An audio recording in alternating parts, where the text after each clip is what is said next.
Muito bem, bem-vinda, bem-vindo, dono, dona de empresa. Estamos aqui no primeiro episódio do podcast Clube do Dono. Sejam todos bem-vindos. Meu nome é Ben Martin. Eu sou o Vitor De Masi. E nós estamos aqui para conversar entre nós, conversar com você aí, dono de empresa, para vocês conhecerem um pouquinho mais da gente e o propósito desse nosso novo projeto.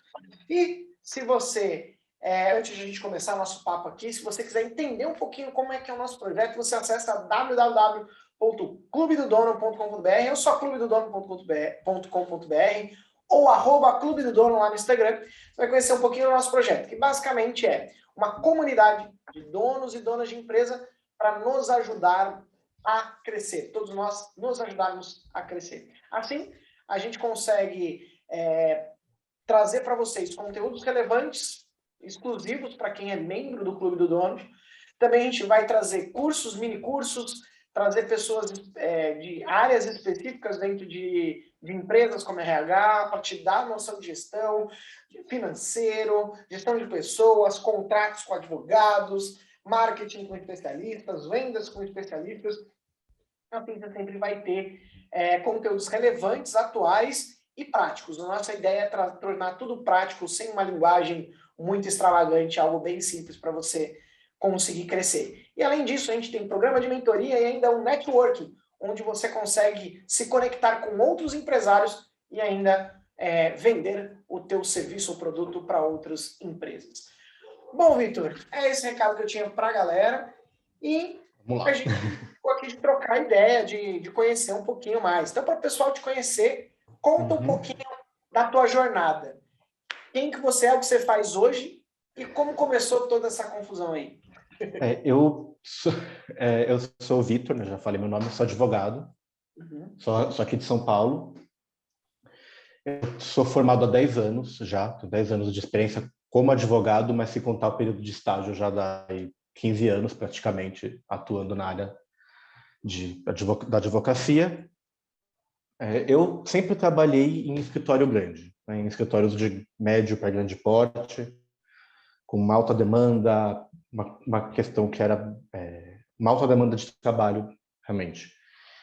E eu achava que eu podia fazer de uma maneira diferente. Eu achava que você podia trabalhar de uma maneira, claro, trabalhando muito, continuar trabalhando muito, trabalhando bastante, mas sem ser um nível de estresse que fazia você perder a sua vida em função do trabalho.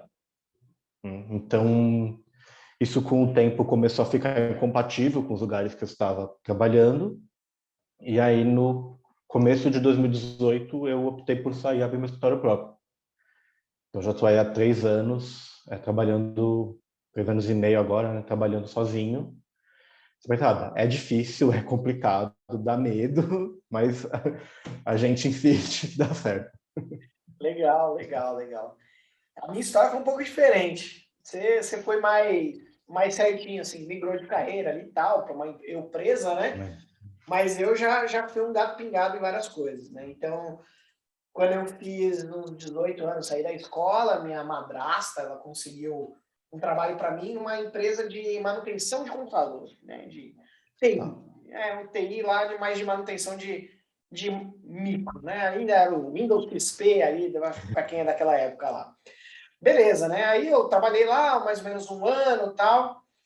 Primeiro emprego, meio desenchavido, sempre fui muito expansivo, mas brigava com todo mundo um pouco. E aí acabei saindo de lá, né? Acabei sendo demitido de lá.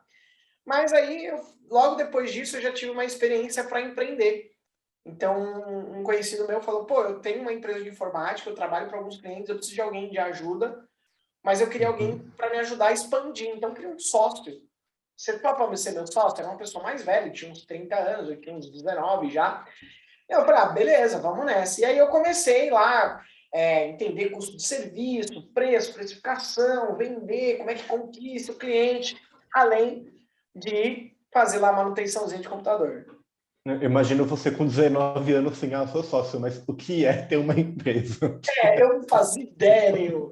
Foi a minha primeira experiência com... Só que assim, não era sócio no papel, era um sócio Ah. no logó, entendeu? Uhum. Mas beleza, depois de um ano mais ou menos, ele meio que mudou o rumo da vida dele lá e tal, e foi embora, e beleza, a empresa acabou ali, porque não era sócio no papel, então acabou, Uhum. né? Aí beleza, aí eu tive que sair da casa dos meus pais, fui para casa da minha mãe, né? Meu pai e minha madrasta, fui para casa da minha mãe, e lá eu arrumei um outro trabalho, que foi uma empresa de manutenção de computador. E aí eu fui lá, beleza. Trabalhei lá, acho que praticamente uns 2 anos mais ou menos. Sim, 3 anos, foi 3 anos. Trabalhei 3 anos lá. Aí, trabalhando bastante e tal, eu falei, poxa, eu queria uma vida mais sossegada e tal. Aí eu conversei, fazendo relacionamento e tal, conversei com Uhum. uma empresa que ela fazia chat inteligente para, tipo, porto seguro, banco, essas coisas, né? E aí o cara falou, Bemar, tipo, você quer ir pro interior e tal, eu tenho um trabalho home office. Isso era, tipo, eu tinha 23 anos, praticamente uns 9 anos atrás. Trabalho Quase home office. ninguém, quase ninguém sabia o que era home office. Você trabalha em casa e você tem umas tarefas, você vai cumprir as tarefas. Aí o que eu fazia? Eu criava fluxograma para melhorar os chats Uhum. inteligentes e aplicava testes de fraseologia. Pegava o que as pessoas digitavam e digitava aquela frase de 500 maneiras diferentes e erradas para o robô entender o que é e ajudando o robô a entender. A inteligência artificial não tinha o Watson que tem hoje, etc., Uhum. e que tem hoje, né? Mas, enfim. Aí, beleza, eu fui, fiquei aí quase um ano nessa empresa, trabalhei lá no interior, e aí depois eu fiquei sem trabalho de novo. Aí eu fui fazer bico. Arrumava um computadorzinho ali, arrumava aqui, uma cidade pequenininha no interior, tipo 2 mil habitantes. Eu fui lá no buraco do mundo mesmo, chamado Tejupá, né? Lá onde Judas pegou as meias, não foi nem as botas. Já tinha sido. E aí eu comecei a fazer outros bicos. Fui ajudante de pedreiro, fiz várias coisas, enfim. E aí tinha um cara lá, eu não queria eu não queria trabalhar muito, porque eu sempre fui muito agitado, eu queria ter o meu próprio liberdade assim para fazer minhas coisas. Então, jovem, Uhum. solteiro, aí, então é despretensioso assim de tudo, né? E aí, beleza. Aí eu fui trabalhar numa empresa chamada Chiptronic.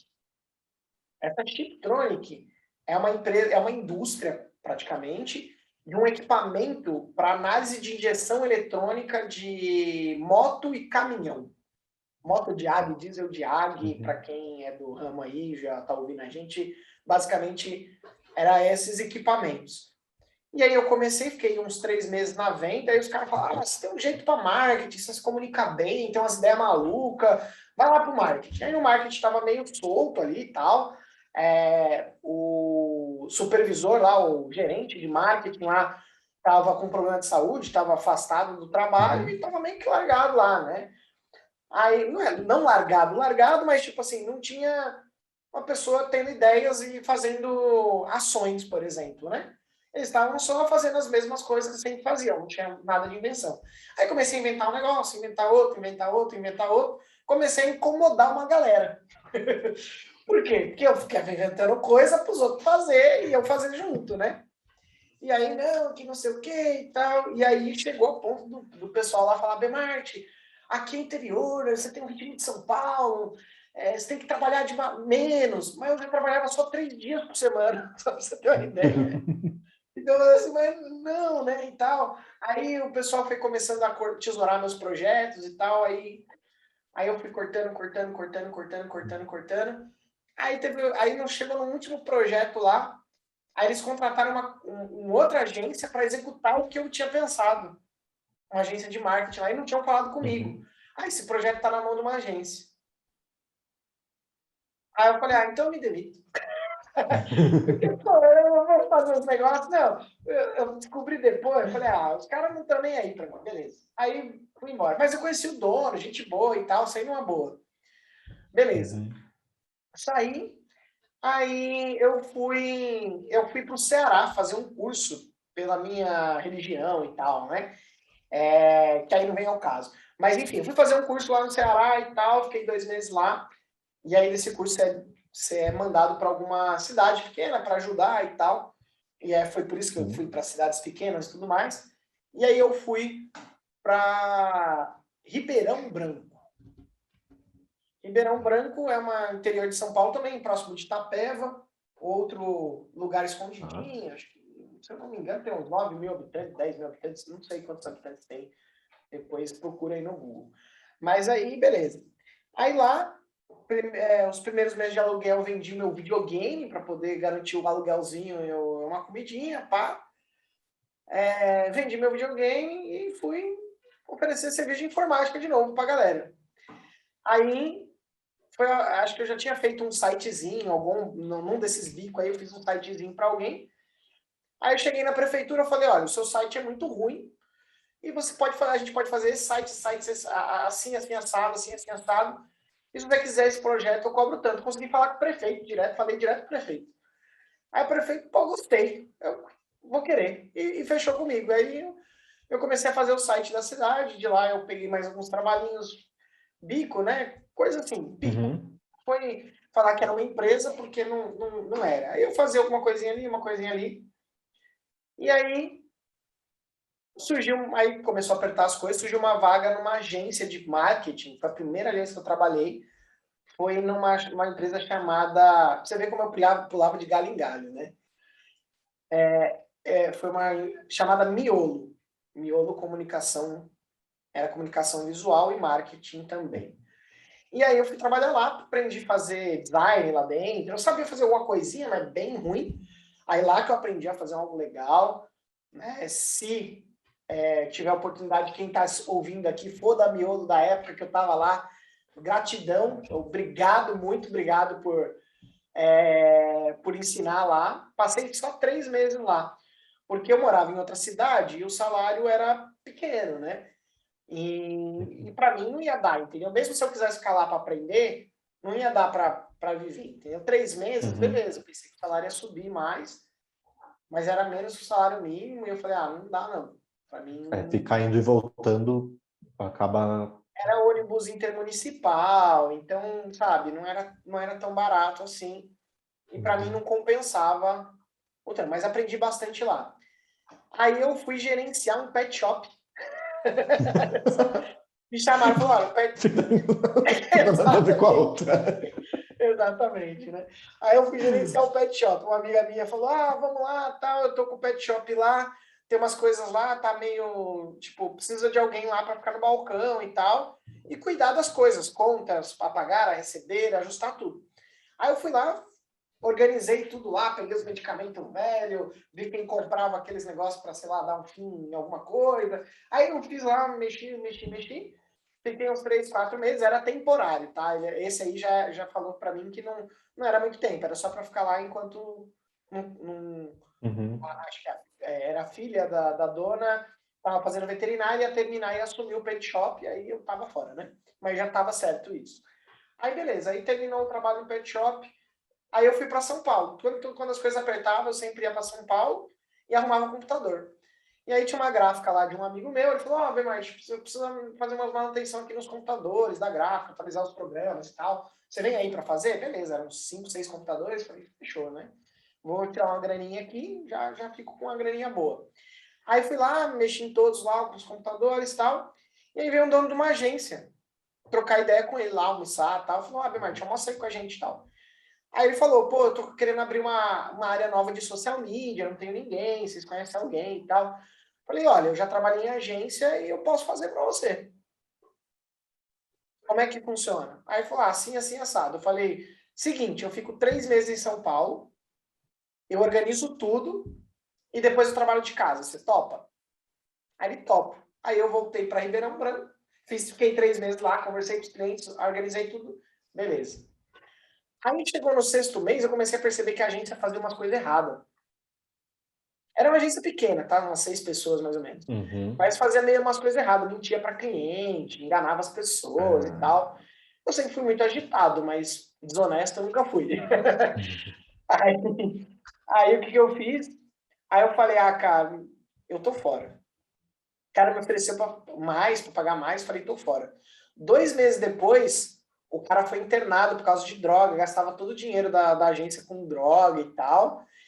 E aí a empresa fechou. A sócia dele que cuidava de site não quis pegar os clientes de marketing e simplesmente deixou de existir. Aí os clientes gostavam de mim de lá. Começaram a me ligar. Tanto é que tem um cliente hoje que até hoje está comigo. Então começaram a me ligar, ô Bemart, pô, você não faz para mim? Faz para mim? Pô, eu gostava do teu jeito, do jeito que você fazia e tal. Aí eu peguei, né? Na época eu só fazia post mesmo, né? Então eu gerenciava as redes sociais dos clientes sem a finalidade de vender algo para os clientes. Era mais para o pessoal mostrar que está vivo ali nas redes sociais. Aí nasceu a Chá Social, minha agência de marketing digital. E aí a gente foi estudando, se aprimorando, a gente passou de ser uma agência que só postava para ser uma agência de planejamento estratégico, uma agência de performance, de a gente trabalhar marketing com vendas para conseguir gerar venda para cliente. E aí estou 5 anos aí nessa empreitada, já tive sócios, esses sócios já saíram aí para o momento da empresa, e hoje minha sócia virou uma empresa familiar. Minha sócia é minha esposa, e a gente cuida aí da agência de marketing. E agora a gente junto abriu aí o Clube do Dono, que é esse podcast aí, o primeiro episódio, e todo o ecossistema do Clube do Dono aí, né? Mas essa foi minha jornada. Mas assim, nos bicos eu já colhi até vagem na roça, pra você ter uma ideia. Vendi batata, você já fez de tudo que de tudo, né? Tudo que você pode imaginar, eu já fiz de verdade. Mas assim, divertido, a gente aprende. Trabalhar é algo muito honesto, né? Então, se você é aquilo, não tem atalho na vida, tem trabalho. Não tem. Essa é uma coisa que eu aprendi aí fazendo um monte de coisa, e eu tenho um bom relacionamento com todo mundo que eu passei. Todo mundo que eu passei, eu tenho um bom relacionamento. Isso eu acho que é muito importante. Bom, assim, sabe? Ter um relacionamento bem, assim, os escritórios por onde eu passei, por mais que em algum momento não estava mais funcionando trabalhar junto, eu mantenho amizade com todas as pessoas por que eu passei. Agora que está na pandemia, eu não encontro mais eles tanto assim, mas eu saía para almoçar, né? E para manter o contato com as pessoas. E você ter um bom relacionamento é muito importante. Qualquer área que você quiser atuar, você tem que ter um bom relacionamento com as pessoas da sua área. Você pode até ter um ótimo marketing que vai te divulgar para clientes novos e tudo mais, mas você ter o respaldo de quem trabalha na sua área ajuda muito. Porque eu não sei como é tanto isso no marketing, acho que talvez seja menos. Na minha área, 90% é a confiança no profissional. Então, assim, se você tem se você já vem com alguém e fala, não, eu conheço essa pessoa, trabalhei com ela, eu confio com ela,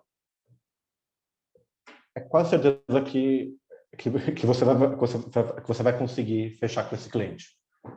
Porque a questão da confiança é muito importante. Então, assim, ter um relacionamento é essencial. Assim. Essa é a prova social, né? A gente chama no marketing isso de prova social. Quando alguém fala de você, bem no caso, né? É muito melhor do que você falar bem de você mesmo. Sim. Tanto é que nesse podcast, eu espero, e quem está ouvindo aí, fica o convite. Eu faço questão de todos os meus ex-chefes participarem desse projeto aqui, de vir conversar com a gente aqui. Alguns aí eu já estou em conversa para a gente trazer eles aqui, mas para a gente conseguir encaixar horário e tal. Mas assim, eu quero trocar ideia com eles, entendeu? Para entender o que mudou desde que eu saí de lá e tal. Porque assim, uma coisa que eu aprendi também, né? Agora, né? O tempo mais estável que eu passei dentro da empresa foi a minha empresa. Porque eu sempre tive o meu jeito de fazer as coisas, mas não contrariando as pessoas. É que eu nunca tive uma oportunidade de ser treinado para crescer dentro de uma empresa. Sim. Se eu tivesse, provavelmente eu não tinha aberto a minha própria. Provavelmente, né? Não sabemos. Mas... eu desconfio que não, porque o seu perfil é de querer fazer a sua própria coisa. Depende muito, né? Eu acho que se eu tivesse uma oportunidade de crescer, eu estaria inovando em outras empresas. Eu estaria empreendendo dentro das empresas que eu estaria, né? Ou da empresa que eu estaria. Se você achasse uma empresa que combinasse com o que você acha que deve ser a empresa e te desse a oportunidade de você crescer lá dentro, aí realmente você ficaria. Porque é uma questão muito mais cultural. A gente chama isso dentro da empresa de cultura, né? É o jeito de fazer as coisas. E assim, a cultura das empresas que eu trabalhei nunca foi tão próxima da minha. Eu sempre queria, vamos aprender mais, vamos fazer isso aqui, como é que a gente melhora? Como é que a gente faz mais rápido e mais eficiente, né? Então, eu sempre fui acelerado, né? Então, tem esse perfil e isso foi o que foi puxando. Mas, e você, Vitor, foi assim, como eu presa, qual foi a sua maior dificuldade, assim, né? Dentro do teu próprio negócio, você como advogado, você se especializou em contrato, né? Eu sou especializado em civil e direito empresarial. Contrato está dentro dessas duas áreas, né? Se for claro, se for contrato empresarial, contrato civil com um contrato de consumo na outra área. Mas eu me especializei nessa área. Uhum. O que eu achei mais difícil, assim, na verdade, para começar, foi começar a conseguir rodar o escritório, né?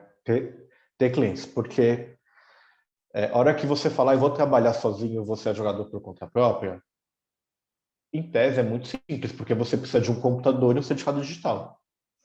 Pronto, o que eu precisava para trabalhar era isso. Então, não precisava ter sala, não precisava ter cartão, precisava ter isso. Só que você pensa, mas e cliente? Eu preciso ter cliente para começar a rodar, para ter um espaço, conseguir pagar o computador que eu vou usar. Aí a sorte também, né? Não é nem sorte, é porque como eu tinha um relacionamento muito bom com o escritório que eu estava antes que eu saí, eu combinei que eu ia ficar, eu fiquei um mês dentro ainda, depois que eu tinha acertado que meu desligamento, eu fiquei um mês porque eu falei, olha, né? Primeiro que assim, era importante ter uma data para terminar, porque senão nem eu começava a desenvolver meu projeto, nem eles começavam a desenvolver, né, outra pessoa para o meu lugar. Mas ao tempo que era precisava assim, eu lidava com, nem lembro, acho que mais de 200 clientes diretamente todos os dias, assim. Então, eu precisava, né, preparar minha equipe para assumir sem eu estar lá, precisava passar precisava passar alguns detalhes para minha equipe.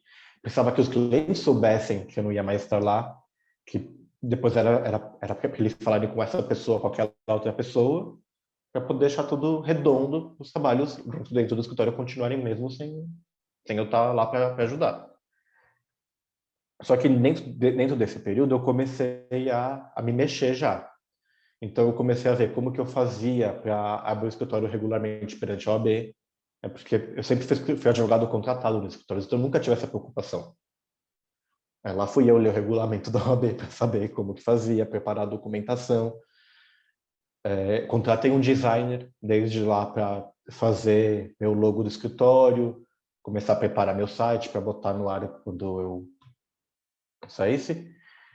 E comecei a fazer o marketing boca a boca, né? Comecei a avisar todos os meus amigos, todos os meus conhecidos que eu ia sair. Aí, assim que eu saí desse escritório, que eu me desliguei efetivamente, eu já comecei a marcar almoço com chefes de outros escritórios que eu tinha tido para contar para eles que eu estava saindo, deixar meu contato, deixar meu e-mail, já falar que me passa cliente, me passa o que tiver para me indicar. E aí começou a vir, mesmo antes de eu começar, já tinha alguns clientes indicados. O amigo falava, ai, meu pai está precisando de um advogado para isso, aproveito e te indico já. Ah, meu vizinho está precisando, vou te indicar. E aí eu comecei a pegar, caso assim, com indicação de amigos, né?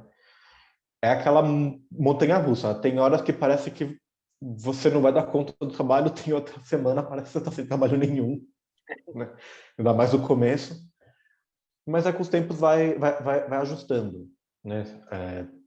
Você vai conseguindo ter um fluxo melhor de trabalho, você vai conseguindo direcionar melhor o que você quer, né?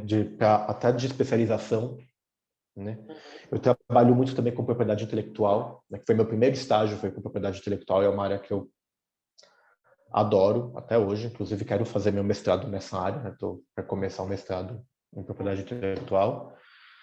Eu gosto muito e trabalho muito também, mas por outro lado também é uma área muito restrita, é uma área difícil de você atuar também, né? Eu faço parte da Associação Brasileira da Propriedade Intelectual, então eu trabalho, tenho contato com as pessoas, mas é uma área que não demanda tanto quanto, por exemplo, uma área civil contratual, que a demanda é muito mais recorrente.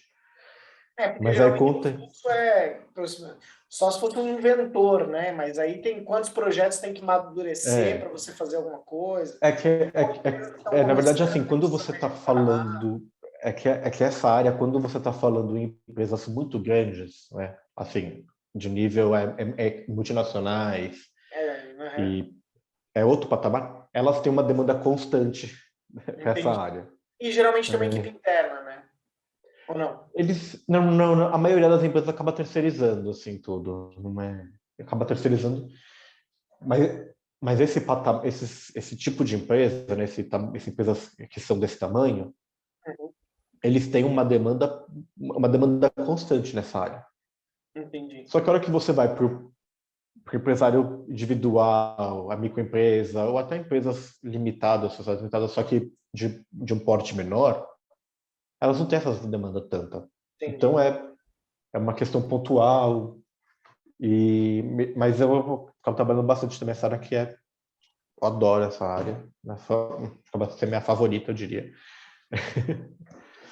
E aí, com o tempo, foi encaixando as coisas. Então,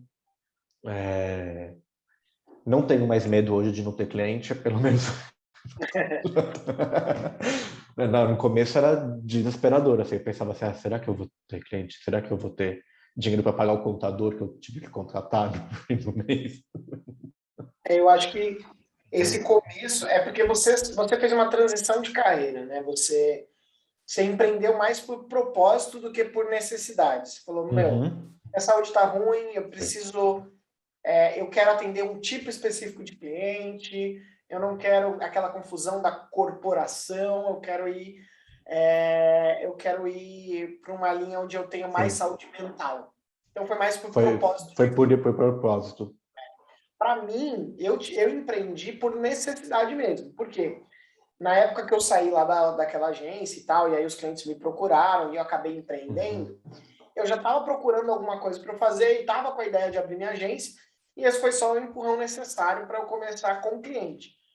Mas eu estava namorando, queria noivar e casar, e eu falei, pô, não tem onde cair morto. Mas assim, se eu cair morto, não reconhece nem quem é.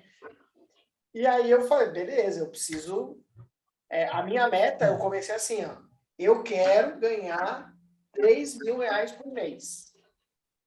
E eu tô no interior, eu tô agora em Buí, que fica perto de Itapeva, Itapetininga, para quem não conhece, em São Paulo. Então eu falei, eu quero ganhar R$3.000 por mês. Então, o que eu preciso fazer para ganhar R$3.000 por mês? Aí eu fiz a matemática reversa, né?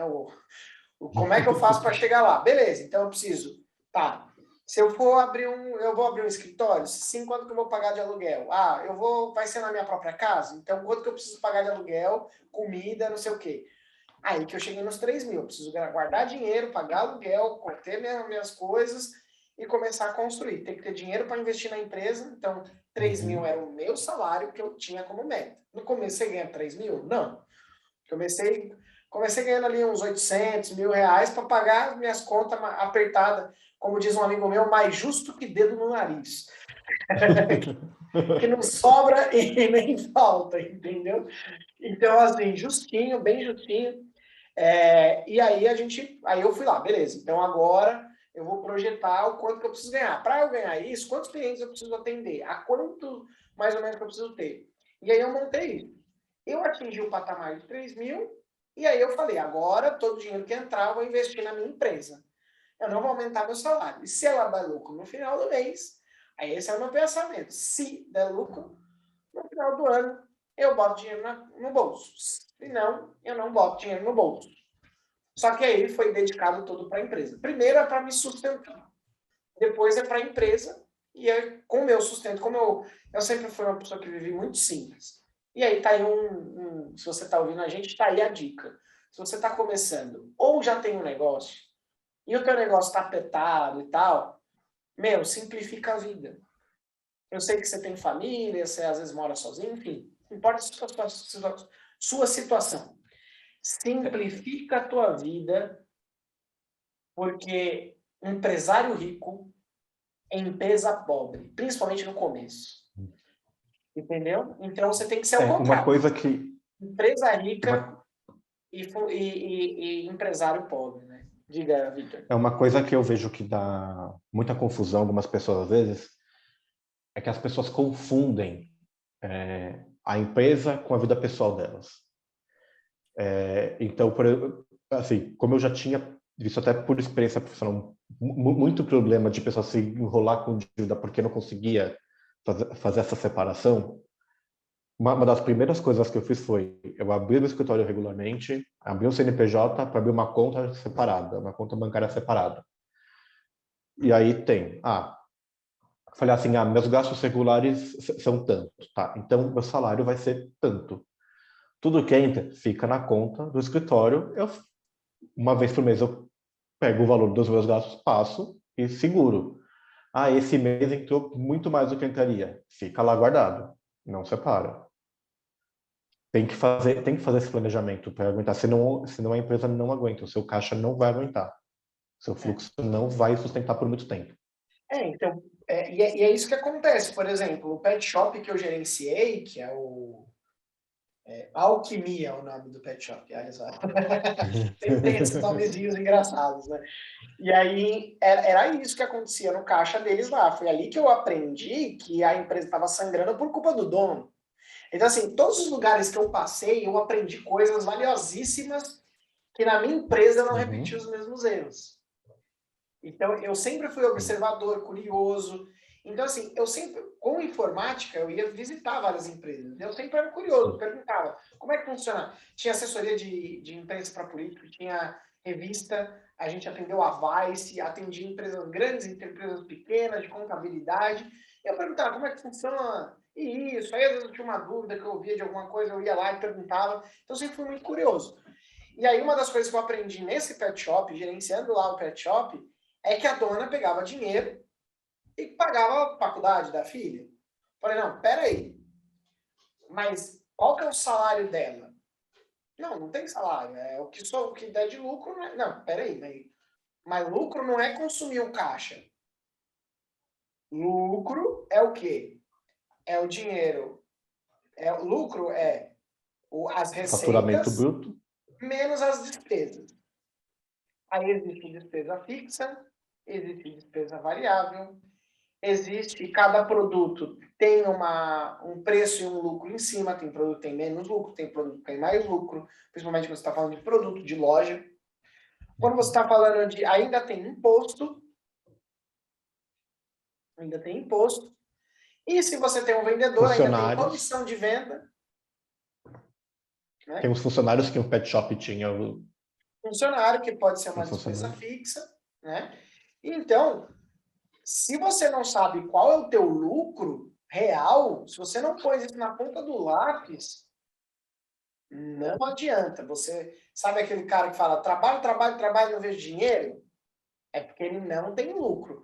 E lucro é diferente de faturamento. Nos meus 3 primeiros anos de empresa, eu faturava mais ou menos uns 30 mil e minha margem de lucro era 5%, 6%. Ou seja, a empresa não dava lucro. Aí eu tinha que colocar mais cliente. Aí a empresa não dá lucro, e aí, o que o empresário pensa? Vamos vender mais. Aí ele vai cavando um buraco mais fundo para tapar o outro.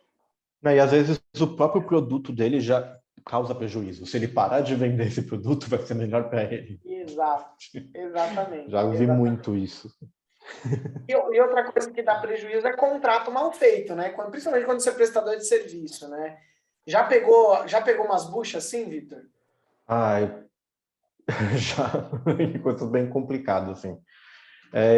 Eu falo sempre que a ideia de quando você faz um contrato é evitar o problema futuro, amenizar um problema futuro, né? Então, assim, a ideia do contrato, tanto um contrato de consumo quanto, né, do contrato com seus clientes, contrato com outras empresas, seus fornecedores, a ideia prever os problemas que podem acontecer e evitar isso da melhor maneira possível. Então, tentar prever quem vai ser responsável por qualquer problema que possa acontecer. Se cair um meteoro em cima da estrada e não conseguir achar o seu produto, o que acontece? Entendeu? Claro, estou exagerando, mas prever problema, né? O contrato é para prever problema. Para prever o problema, para evitar a dor de cabeça no futuro. A ideia é essa, dar uma maior previsão e segurança. Perfeito. Essas são as palavras-chave, assim, previsão e segurança. E aquilo que você falou de caixa faz muito sentido, né? Eu até falei essa frase esses dias, que assim, caixa não é geladeira, que você pode abrir e pegar o que você quiser, a hora que você quiser, entendeu? O caixa não é a tua geladeira da tua casa, entendeu? Sim. Né? Pode ser parecido, né? Porque às vezes você abre e tá vazio, mas aí é outro, né? Mas é aquilo, né? Então, esse cuidado, o contrato também bem amarradinho, vai preservar.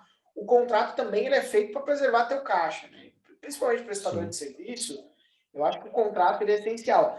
No começo, por exemplo, nos 2, 3 primeiros anos da agência, a gente tinha um escopo aberto. O que é o escopo? A nossa lista de serviços não tinha uma regra clara de quanto que a gente tinha que entregar. E a gente, como prestador de serviço, a gente vende hora trabalhada. Então, né, se você, sei lá, faz manutenção de ar-condicionado, por exemplo, você está vendendo a tua hora, teu deslocamento, quantos clientes você consegue atender. Então, tua hora homem custa X. Se você tem um contrato, você falar assim, toda vez que dá problema no seu ar-condicionado, o contrato prevê que eu tenho que ir lá, sei lá, arrumar, ou na sua empresa, no seu frigobar, sei lá o que, né? Sei lá, de refrigeração lá. Toda vez que dá um problema, você tem que ir lá resolver, você tem que prever quantas horas o contrato ele dá de direito para resolver. Porque se for muito aberto, se der 10 vezes o problema, você vai ter que ir 10 vezes resolver o problema. Você vai ter que ir 10 vezes, você vai deixar de atender outros clientes e ele não vai te pagar 10 vezes mais. Né? Então, o contrato, eu acho que ele é essencial para o prestador de serviço. E agora a gente está indo além, né? Tem a LGPD, então tem que ter a política de privacidade no teu site, além da política de privacidade, tem o outro lá, como é que é o nome? Esqueci já. Política de privacidade tem os termos de uso. Termos de uso, exato. Se você tem um produto ou um serviço, tem que estar bem redondinho. Se não tiver redondinho, isso também pode dar problema, que hoje é um novo contrato, né, digital, que não deixa de ser um contrato, né? Só o formato dele que é mais informal, digamos assim. Menos. Você vai com um clique, estou ciente, quero continuar. E, Vitor, aproveitando aqui, né, de repente o pessoal que ainda não usa, mas contrato digital é válido em tribunal, funciona legal? O que você acha? O que você acha não? Qual que é a lei, né? Contrato com assinatura eletrônica é válido juridicamente, sem problema nenhum. Perfeito. Você, assim, é exatamente igual um contrato assinado presencialmente. Claro, tem alguns contratos que exigem uma formalidade maior, né? Então, por exemplo, se você for comprar um imóvel, não vai ser aceito, porque, né, a lei exige uma formalidade maior nesse caso.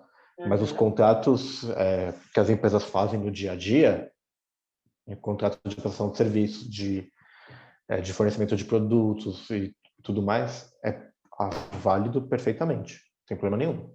Perfeito, perfeito. Eu acho que eu não lembro agora a lei exatamente o número, mas eu lembro que é uma medida provisória que foi convertida e é válida. Perfeito. Então, E para ser uma assinatura digital, ele precisa gerar um código, é isso, né? Não adianta também só mandar lá pelo WhatsApp e a pessoa falar, ok, beleza, tá valendo. Não, não é assim, né? olha, dependendo do contrato, só ok vai valer. Vai valer? Legal. Vai valer. Legal. Vai valer. Porque uma coisa que a gente fala, né, quando a gente vai falando de contrato, logicamente, o contrato é uma coisa abstrata, né? Ela assim, ela fala que duas pessoas assumem obrigações entre si, mas ela não necessariamente tem um documento, né? Então, por exemplo, se você vai na sua padaria e compra um pão, você pegou o pão e pagou o preço. Isso é um contrato de compra e venda, mas vocês não fizeram um documento. Você vai lá na padaria e fala, pão na chapa, aí o cara rabisca lá o quanto que custa, aquilo é um contratinho lá de compra e venda, Tipo, né? não é nem aquilo ao contrato. Ele te entregar a comida e você dar o dinheiro é o contrato. Entendi. Tipo, essa troca que seria o contrato realmente. O que a gente chama de documento, sendo mais técnico aí, é o instrumento do contrato. Entendi. Né? Tem alguns contratos por disposição legal, eles podem ter a forma livre. Então, se ficar claro qual era a vontade das partes e que as duas concordaram com aquilo, Isso é um contrato. é válido. Então, assim, se eu pego meu celular aqui para você e te mando mensagem, bem, eu quero vender um livro meu que está aqui para você por R$10. Você quer? Se você responde quero, é um contrato. Entendeu? Assim, é o contrato. Só que aí, claro, se der algum problema no futuro, esses contratos assim, você acaba tendo que ir para a regra geral. O que a lei fala, é um contrato de mútuo, é um contrato de compra, é um contrato de representação. E se você não coloca as cláusulas específicas do que você quer para ajustar o seu contrato, você tem que ir para a regra geral, o que a lei fala. Mas nem sempre a lei vai ser. Mas nem sempre a lei vai dar uma solução adequada para a gente, ou uma solução clara do que deve ser feito. Então, você pode entrar numa discussão muito grande por um problema besta. E ainda mais pensando aqui no nosso foco, né, que é a questão empresarial, o ideal realmente é regular tudo, né? Você tem que instrumentalizar tudo para voltar naquela que eu falei, para dar uma segurança e previsibilidade do que pode acontecer. Perfeito, né? Porque é aquela frase, né? O combinado ela não sai caro, né? Combinado, não sai caro. O combinado não sai caro. Se você tem tudo lá, o que foi combinado e as duas partes concordaram, se ela não cumprir alguma das coisas ali, você tem direito ali de reclamar, né? Mas é isso mesmo. Eu acho que essa parte de contrato ela é essencial mesmo, né? A gente Sim. No começo a gente fazia meio sem contrato, era um contrato modelinho da internet e tal, né? E aí o modelinho da internet, ele é complicado porque às vezes ele não é para o teu nicho, ele não abrange o que você precisa que abranja, às vezes ele é falho, às vezes ele pode ser abusivo também, né? Pode ser um contrato abusivo, você às vezes nem tá sabendo e tal. Lógico que também tem o famoso migué do cliente, né? Eu já recebi ali, a gente tem uma multa de contrato, 3 primeiros meses é uma multa alta, nos restantes é mais baixa. Aí tem até um termo, né, que fala que como é que contrato, eu não sei De como é que é o nome. adesão? Não, quando o contrato é muito abusivo, tem até um nome. Tem uma. Eu sei o que é. Enfim, depois a gente vai lembrando. Enfim, se o contrato foi muito abusivo, aí tem um nome e tal, e teve cliente mesmo que falou, seu contrato é leonino. Cláusula leonina. É isso, não é? É isso. É isso, né? Esse contrato aí é leonino. Tal. Eu falei, eu não sabia que contrato tinha signo. Eu não sabia disso, cara. Aí eu falei, como assim, leonina? Não, porque a cláusula tal é muito abusiva. Entendi. Aí eu falei, beleza, fui dar um Google, né? Falei, agora, sei lá, né? Meu contrato é de peixes com acidente de escorpião, sei lá como é que é. Sei lá. Aí eu falei, beleza, deixa eu ver aqui, né? Aí eu falei, não, expliquei e tal, né? Mas tem cliente, né, que principalmente quando a gente fala de duas vias de contrato, né? Esses conflitos na hora de tecer o contrato. Aí vai lá, ajusta de um lado, vai lá, ajusta de outro, né?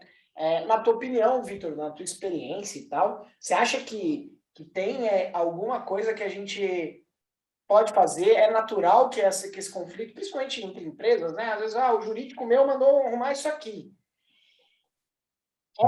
Assim, eu devo ceder, até que ponto eu devo brigar pela minha cláusula, pelo meu modelinho de contrato e não do modelo do cliente? Tem algum conselho para a tua experiência? É que a gente já cai numa área que não é jurídica. Entendi. Aí você já cai numa questão que é puramente negocial. Entendi. Claro, tem alguns limites que o contrato tem que respeitar. Se uma cláusula for realmente abusiva, isso tem que ser limitado. Mas, por exemplo, você tem o seu modelo, o seu cliente tem outro. Seu cliente quer que você use o dele. Aí você comparando, você vê que tem algumas coisas no modelo dele que não são tão favoráveis a você. Como que resolve isso? Negociação. Diplomacia e negociação. É isso. Tem que fazer uma negociação para ver qual o modelo que vai ser escolhido, que as duas partes têm que estar de acordo com o modelo escolhido. Então, se você não quiser, ele também não quiser, se nenhum dos dois quiser ceder, não vai ter contrato,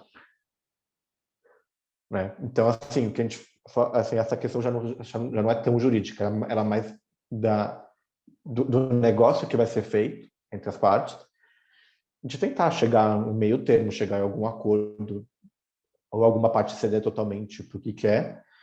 Mas eu queria te falar assim, quem tem o poder maior de negociação consegue forçar melhor né? Consegue forçar o modelo. Agora, como empresário aqui, né, eu acredito assim que eu acho, né, minha opinião, né, isso aqui é minha opinião, que quando você tem um modelo de negócio onde o contrato é o fator essencial para se iniciar o serviço, para você, né, venda de produto acho que é um pouco mais simples, dependendo do produto, claro, mas mais simples. Eu acho que é extremamente importante você saber qual regra você quer jogar. Aquela frase, principalmente na prestação de serviço, o cliente tem sempre razão, tende a ser meio complexa nesses momentos, porque se você é o prestador de serviço, se você é o especialista, você tem que saber qual que é a regra você tem que ditar a regra do jogo, porque principalmente quando envolve trabalho intelectual, principalmente quando envolve trabalho porque assim, o cliente não sabe quais os seus custos envolvidos, não sabe isso. E um vai querer defender o outro, né? Então a gente tem que tomar cuidado com os clientes que a gente chama de tóxicos, né? Clientes tóxicos são aqueles clientes que eles vão prejudicar a tua operação, teu processo. E o cliente que não está de acordo com o método de que você trabalha tende a questionar mais, né? Eu estou generalizando. Existem as suas exceções, tudo existe as suas exceções, mas o cliente que ele já começa a encrencar lá no contrato, tende a encrencar em todo o teu processo, travar toda a tua empresa. Então, é importante que você desenhe o teu jogo. Sim. Né? É igual você pegar lá o War, você falar, não vou seguir as regras do War, não vou seguir as regras do Ludo, eu sou ludático, não vou respeitar as regras do jogo da vida, eu vou jogar aqui do meu jeito. Entendeu? Se aquele jogo você comprou e vem no manual de regra como você jogar, você respeita ali. Você já viu? Você chegar? Teve um cara chamado Fábio Ricota, que é dono de agência também. Ele falou uma coisa que eu achei bem interessante e eu repito bastante. Você já viu alguém chegar na padaria e o cara falar assim: olha, ficou R$ 5 o café? Aí fala assim: não, eu. Não, para mim café não tem que custar R$ 5, não. Para mim é R$ 3,50. Eu vou pagar só R$ 3,50. Né? Então, na negociação de preço, de contrato, é a mesma coisa. Você nunca vai ver alguém negociando o preço do café quando está na padaria. Não. Na padaria está claro que o preço é R$ 5. Você vai falar, vou pagar 3 porque o seu café não vale 5. Você nunca vai fazer isso. Então, você, como empresário, dono de empresa, você tem o direito de falar, meu preço é esse. Você fala assim, você tem uma regra diferente? Você joga o jogo de um jeito diferente? Ah, sim, eu também jogo assim. Agora, ou não, para mim é assim e assim vai funcionar. Né? Então, você que dita a regra e a gente tem o que a gente tolera. O que a gente não tolera, a gente não tem. Então, na negociação, eu acho que esse é o rumo que tem que tomar. O que você acha, Vitor? Não, eu acho que isso é um fator muito importante, porque, assim, eu não acho correto você tentar botar preço no trabalho do outro. É isso, assim. Então, se eu estou contratando algum serviço, eu peço um orçamento. Se eu achei que ficou muito caro, simplesmente agradeço a proposta, mas eu não aceito. Eu não fico... mas eu quero contratar com essa pessoa, mas eu quero o preço do outro. Se você quer o preço do outro, vai no preço do outro. Se você acha que esse é melhor, é por isso que ele vai ser mais caro, não vai... Né? Então, assim, eu acho que não é uma questão muito... Assim, eu particularmente não acho legal isso de tentar, né, barganhar o preço o preço de outros serviços. Mas assim, né, claro que numa negociação as pessoas vão tentar sugerir várias ideias. Dependendo do que for, você pode falar, olha, isso que você quer não dá, mas eu também posso fazer dessa outra forma. Você pode pensar assim, eu tô achando que 6 meses é muito tempo. Tá bom, mas olha, tipo, você explica, né? Olha, a ideia é ser 6 meses por causa disso, disso, disso, disso e disso.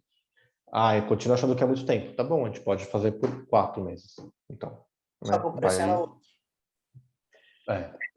Você não, né? O preço é outro, né? Então, assim, ó, flexibilização é muito importante também na negociação.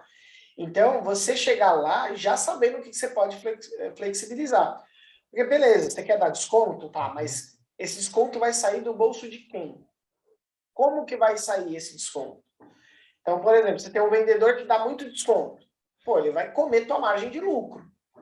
Mas você pode negociar com ele, olha, você tem tanto X% de desconto que você pode dar. Só que, se passar de tantas vezes que você deu esse mesmo desconto, começa a descontar da tua comissão. Aí funciona interessante, entendeu? Então, você entender, mas o contrato é grande. Meu, quanto maior o contrato e você dá desconto sem saber sua lucratividade, maior o problema que você está trazendo para a tua empresa. Mas ele vai cobrir os custos de 3, 4 clientes e a gente vai... Cara, mas ele vai cobrir o custo dele? Um problema maior, entendeu? Então, por exemplo, aquele cliente que consome, sei lá, 5 horas do teu dia e agora ele vai puxando e vai consumindo 6, 7, 8, você vai ter um prejuízo de 3 horas. Um cliente que é 100 horas e vai puxando 10, 15, 20, você vai ter um prejuízo na mesma proporção. estatisticamente e exponencialmente igual, entendeu? E pior, quanto maior o cliente, mais nessa... Então, você entender qual é a flexibilização. Isso não quer dizer que você não pode dar desconto nunca.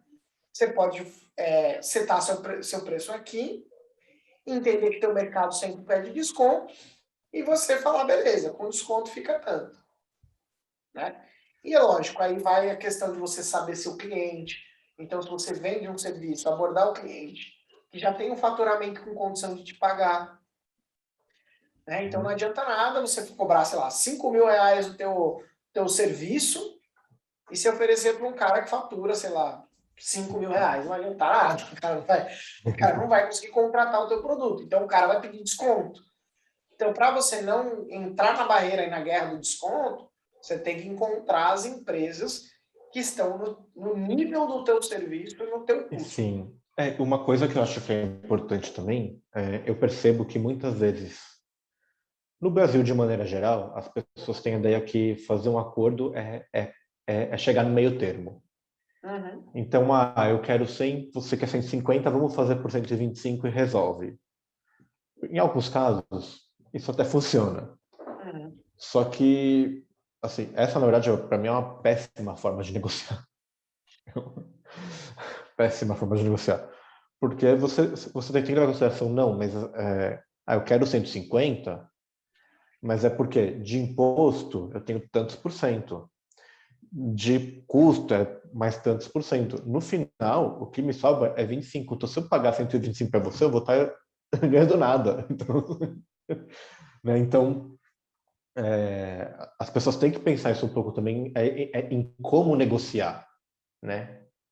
Não é só chegar, vamos chegar no meio termo do que a gente quer e tudo bem. Não, como negociar é uma coisa muito importante também. E eu percebo que as pessoas não sabem como negociar, muitas vezes. Perfeito, perfeito. Se você está no YouTube aqui, já ouviu até agora, né? Dá o seu like aqui, inscreve aí e manda até a tua pergunta aí para a gente poder puxar para os próximos podcasts. E aí, você é bom de negociação, ruim de negociação, já teve problema com o teu contrato? E qual foi a tua jornada aí também de empresas aí, né? Só para a gente aquecer o público aí e mandar aí para a gente essas perguntas. Não deixe de mandar, não. Mas, Vitor, então, aí você está quanto tempo agora com a empresa? Eu estou 3 anos e meio. 3 anos e Agora. meio. Qual foi, além de conquistar clientes, você já passou alguns perrengues aí? Olha, perrengue. Qual o perrengue que você passou como dono do seu próprio negócio que você não passou como funcionário lá da associação? Né? Olha, que eu passei perrengue foi com um prestador de serviço. Que Como eu é que tive foi? diploma com contador. Qual foi o perrengue? Contador. O contador começou a lançar imposto errado, deixou de lançar imposto para mim, então começou a dar problema com a prefeitura. Só dá tanta dor, dá tanto trabalho que era mais fácil eu fazer sozinho do que pagar ele para fazer. Aí troquei de contador, hoje estou feliz com a minha contabilidade. O problema é que, assim, eu nunca tinha me preocupado com contador antes. Nunca foi uma preocupação minha. Aí eu falei assim, preciso de um contador. E agora? Aí alguém me indicou, eu tenho esse contador que eu uso, eu gosto dele.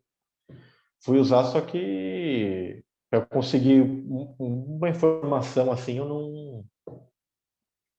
era muito complicado com eles. Então, o perrengue que eu passei foi isso, eu tive problema tributário por causa da contabilidade. Entendi. Foi bem complicado. Eu tenho um contador também. Como eu estou em cidade pequena, então fica difícil migrar para um outro lugar e tal. Agora tem as coisas digitais, tudo, mas a gente fica um pouco com receio e tal. Mas eu acho que o papel do contador ele tem que ter um papel mais ativo, né? Ele é muito passivo, né? De receber as coisas e tal. Ele tinha que ter uma coisa mais ativa. Eu não sei como é que funciona em empresas bem maiores, né? Mas eu sinto falta de uma proatividade, de interesse dele em fazer as empresas que estão no escopo dele prosperar. Não sei se você tem essa mesma sensação. Eu tenho a verdade que a sensação que o contador, ele... assim, pela minha experiência, dos contatos que eu tive, muitas vezes o contador, ele não explica direito para o cliente o que vai acontecer. Então a pessoa fala, eu preciso abrir uma empresa. Ele fala, tá bom, faz isso aqui e pronto. Ele não conversa com a pessoa sobre qual vai ser o sistema tributário, o regime tributário dela, para saber qual vai ser o melhor enquadramento. Contador adora colocar no lucro presumido, porque dá menos trabalho para o contador fazer, mas muitas vezes a empresa acaba pagando mais imposto do que se fosse no lucro real ou no simples. Só que o lucro presumido é muito mais fácil fazer. Então, eu acho que falta, assim, pelo menos é o que eu percebo, é uma falta de informação, primeiro de esclarecer para o cliente dele o que vai acontecer, né? Quais são as possibilidades que ele pode fazer, tomar essa decisão junto com o cliente. Né? E também essa outra parte também, de que muitas vezes o regime tributário que o cliente é encaixado não é o que é mais o que é o menos oneroso, o cliente o mais vantajoso. É o que vai ser menos trabalhoso para o contador. Exato. E Assim, fora as falcatruas, né? Tem uns que faz umas falcatruas danadas. Foi o que aconteceu comigo, assim, do regime tributário, que eu estava pagando muito mais imposto do que eu poderia estar pagando. Então... E é isso, né? E eu já passei uns perrengues aqui também, né? Eu acho que o maior perrengue que eu passei foi em questão mais cultural da empresa mesmo, né? Eu montei a empresa com famílias e amigos, né? Então, primeira pessoa, fui um conhecido que era designer, amigo e tal, trouxe para dentro. Aí depois peguei meu cunhado, trouxe para dentro. Aí depois eu conheci uns caras legais, trouxe para dentro. Aí conheci umas pessoas legais, trouxe para dentro. Só que assim, não tem nada de errado fazer isso. Só que tem um método para fazer isso, para ser assertivo, para você realmente saber se o teu amigo ou o teu conhecido, ou aquela pessoa que você admira, até é bom no trabalho dela, se ela vai servir para trabalhar com você. Se ela tem a mesma cultura, se ela vai respeitar os mesmos processos, quais são qual é o comportamento delas, qual o perfil Não comportamental é que o delas. pessoal fala amigos, negócios à parte.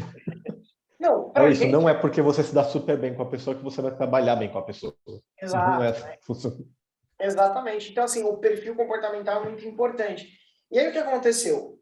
Eu criei uma empresa que, tipo, as pessoas que trabalhavam na empresa eram muito boas, assim, profissionais excelentes. Só que eu não sabia gerir direito essas pessoas e eu também não tinha noção de cultura, de como incutir uma cultura que eu gostaria de como as coisas fossem.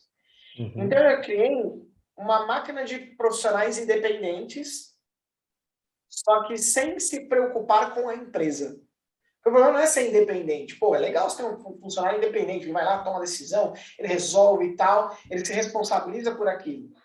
Então, tinha pessoas que eram independentes, que elas faziam bem, mas quando erravam, não se responsabilizavam pelos esses erros, eles não agiam como eu gostaria que agisse, e não tinham uma sinergia com o que eu acreditava. E aí, Não funciona. eu tinha uma empresa que era cliente nossa, os caras saíram de 20 mil de faturamento no site deles para 200 mil reais mês. Então, a gente produziu um resultado excelente para os caras. E aí, eles cancelaram com a gente. Não porque a gente estava prestando um serviço ruim, mas é porque a gente estava tão desorganizado, tão bagunçado, estava agindo de uma maneira tão não correta, que o cliente sentiu isso e saiu por causa disso. Então, uma sequência de falhas que não foi resultado, foi outras falhas que acabou atrapalhando isso. E a gente saiu em 3 anos de construção de empresa, saiu de mais ou menos uns 30 e poucos mil, quase 35 mil de faturamento, para 4, 5 mil. Aí entre outubro, novembro, dezembro e janeiro do outro ano, chegou a 2 mil de faturamento. E aí eu tive que cortar, e eu cortei as pessoas de uma maneira totalmente errada, depois pedi desculpa para todas elas, hoje eu tenho um bom relacionamento e tal, mas tipo, falei assim, meu, não dá, não vou ter como sustentar ninguém, vou mandar todo mundo embora. Como era tudo PJ, sócio também, falei, vai embora e tal, não vai dar e tal, tá ruim, eu preciso... Aí eu recomecei de novo, estudei, fui lá, e eu acho que é isso que é difícil na parte de empreender. A gente faz, que a gente acha que é do nosso jeito, e beleza, tá tudo certo. Mas não, existe metodologia, você tem um conhecimento que você precisa ir atrás e tal. Inclusive, estamos criando o Clube do Dono exatamente para isso. É isso. Para compartilhar esse conhecimento, esses métodos com as pessoas que estão aqui, né? Porque metodologia e processo é o que salva uma empresa de qualquer falência.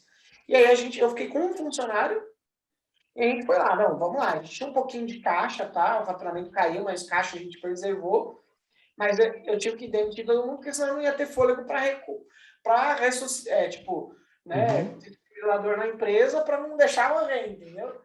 Né, ficar lá na massagem cardíaca da empresa, vamos deixar morrer. Aí fui lá, peguei mais um cliente, consegui, estruturei, chamei vendedor, fui crescendo e tal. Hoje eu tenho muito mais lucro, com muito menos cliente, e eu tenho praticamente o mesmo faturamento. Eu não faturo rios de dinheiro, mas eu tenho uma lucratividade legal. E porque a maior parte dos ativos são investidos em pessoas. Então, a maior parte do dinheiro da empresa é investido em pessoas. Então, assim, imagina você crescer de novo. E hoje, assim, é lógico, tem empresas que querem muito grande, a gente não quer muito grande. A gente quer se manter naquele nível, e aí eu quero pegar um negócio que seja mais escalável, que dependa menos de mim para funcionar. Meu negócio ainda depende bastante de mim para funcionar, não só de mim, mas depende bastante de mim. Se eu sair e ficar de férias, a empresa roda. Só que a empresa não cresce. Então, depende de mim para funcionar nesse sentido. Então, junto com a minha sócia, claro, minha sócia também tem umas contribuições excelentes, assim, mudou a empresa, o financeiro, o atendimento dos clientes, ela fez algo incrível, assim, né? Minha sócia e minha esposa, né? Não, né? Já ganhei uns pontinhos até com a minha esposa. mas, mas o perrengue que eu passei foi não saber gerir o meu próprio negócio. E mesmo ele ganhando, faturando, lucrando, não saber gerir. O financeiro estava até legal, mas a parte de gestão de pessoas, gestão de processos, projetos, não estava legal. Eu achei que estava, tinha coisas boas, claro, mas tinha muita coisa que podia melhorar. Se eu tivesse aquela noção naquela época, a empresa estava muito gigante hoje. Mas não era esse o meu intuito mais. Então, você consegue ter uma empresa lucrativa, uma vida legal, uma vida confortável, uma empresa que lucra bem, né? Que esse é o segredo, mas precisa de gestão. E meus piores perrengues foram esses. Aí você fica mal, você fica meio doente, você fica meio nervoso demais com todo mundo. E aí tem os propósitos, né? Do porquê que a gente empreende. No meu caso, eu tô casado, né? Então, pô, minha família é importante. Então, eu começar a negligenciar coisas da minha família para poder trabalhar, né? Não é para isso que eu trabalho, né? Eu trabalho para conviver bem, para passar tempo com a minha família. Então, a gente às vezes acaba tendo essa inversão de valores. Você fala, por que você trabalha? Para sustentar a minha família. Trabalho para ficar rico. Aí é outro jeito, outra Aí é coisa. outra mentalidade, né? Não está errado. Né? Mas, né, para mim, não é para mim, entendeu? Não é para mim. Se a Para mim pessoa também não. Trabalho mais. entendeu? Minha ideia é empreender para poder ter uma vida confortável, mas assim, eu não quero deixar o trabalho ser a coisa mais importante da minha vida e nem me matar por causa do trabalho. Exato. Então, Exato. E a gente sabe que o trabalho ele é necessário, né? A gente precisa trabalhar e tal. Tem gente que aspira a muitas coisas, ótimo, tá lá, vai, né? A gente tá ali para apoiar também. Agora tem a gente quer às vezes um modo de vida, né? Então, isso é importante que você estar bem definido, porque no teu plano de negócio você tem que saber disso. A gente escolheu ser uma empresa menor. É lógico que a gente quer lucrar mais, ganhar mais, mas sem sacrificar algumas coisas, né, que são mais importantes. E aí é isso, você escolher os seus sacrifícios, né? Então, escolher, tudo vem com um preço, né? Tudo vem com um preço. Então, o que você está disposto a pagar para ter isso? E, claro, não desistir, né? Já pensou em desistir, em voltar a trabalhar CLT, Vitor? Teve um período que eu pensei em desistir e voltar para escritório. Olha, Foi um pode período que falar. estava bem, né, tava bem complicado, assim, vida pessoal, tal, porque foi logo depois que meu pai morreu, então ficou complicado, eu não estava tendo cabeça para trabalhar direito, e aí ficou assim, quer saber, eu vou desistir, vou voltar para escritório, não sei o que lá. Aí passou uma semana, pronto, passou, vamos voltar. Exatamente, né? E não é porque a gente está aí muito tempo também, né? Eu estou aqui há 5 anos, é um tempo legal, só para você ter uma ideia de dado, 48,5% das empresas que abrem sobrevivem até o 5º ano. Só 48,5% das empresas sobrevivem até o 5º ano. Do 5º ao 10º ano, 60% delas quebram. Então, ainda tem uma jornada boa pela frente, né? Sim. Mas, assim, você que está ouvindo a gente, você que está aí do outro lado, também já pensei em desistir, já pensei em falar, vou voltar a CLT e tal, mas, às vezes, é importante você, reconhecer que não tá legal, que você quer ir lá, mas faz parte de empreender, você se questionar, ver se você, será que eu sou bom mesmo? Mesmo você sendo bom, reconhecido no mercado e tal, mas você fica lá com aquelas dúvidas. Pô, será que vou desistir, não vou desistir? Aí você fica lá, aí você vai, não vai. É aquela montanha-russa de sentimentos. Só que você tem que entender o porquê que você faz o que você faz. Se você entende por que você faz o que você faz, você se mantém o que o pessoal fala de resiliência. A habilidade de continuar fazendo, apesar de ser comprimido, espremido, apertado, batido, espancado e assim por diante. Bem, você estava falando, eu lembrei de duas coisas que eu quero comentar. Primeiro, assim, não é todo mundo que tem um perfil para ser empresário. Então, a pessoa, às vezes, não tem esse perfil, ela entender que ela não tem esse perfil, querer voltar para a CLT, tudo bem, né? Assim, ela perceber que não funciona para ela, não tem problema nenhum. E outra coisa também que você estava falando, eu lembrei, tem um livro do Facundo Guerra que é Empreendedorismo para Subversivos, que ele é quase um livro anti-empreendedorismo. Porque ele começa assim, porque eu vou contar... Ele conta a história dele, né? Das empresas que ele abriu e tudo. Aí ele começa a falar, a ideia do livro é fazer você desistir. E se você ainda for louco o suficiente para conseguir, boa sorte. Assim, você vai sofrer, você vai ficar estressado, você vai ficar desesperado, você vai achar que está perdendo dinheiro, e ainda assim você quer insistir, você é louco. Exatamente, né? Então, para fazer esse contraponto, eu vou indicar um outro aqui que eu gosto muito, que é esse aqui, O Mito do Empreendedor, né? Ele é um best-seller aí, é do Michael Gerber, né? Ele vendeu mais de 3 milhões de cópias e ele é muito bom, porque ele fala de estrutura, fala de processo, fala de como gerir funcionário, delegar, como, né, falar sobre inovação, estabelecer um programa de desenvolvimento da tua empresa. Então, é um livro que eu recomendo. A gente vai produzir conteúdo em cima desse livro dentro lá da plataforma do Clube do Dono. Então, quem tiver já com a gente lá no Clube do Dono, quem tiver aí já escutando a gente e estiver lá no Clube do Dono, vai ter conteúdos baseados nesse livro. Então, a gente vai pegar outros livros também, tirar maneiras práticas de aplicar metodologias dessas pessoas mais experientes ainda que nós, trazer gente para dentro do Clube do Dono para fazer workshops e tudo mais. Então, venha fazer parte do nosso clube, viu, gente? Olha, vai valer muito a pena.